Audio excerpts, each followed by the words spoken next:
Estas eran imaxes que lles ofrecíamos alá polo 25 de maio do ano pasado de Castro Candaz, que debido ás obras do encoro de Blesar emerxía totalmente despois de 50 anos.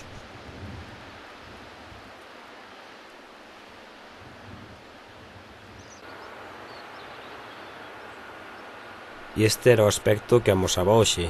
Despois de tanta choiva e as obras xa máis avanzadas, o río volve ao seu leito, onde as terras anegadas volverán a durmir debaixo do miño.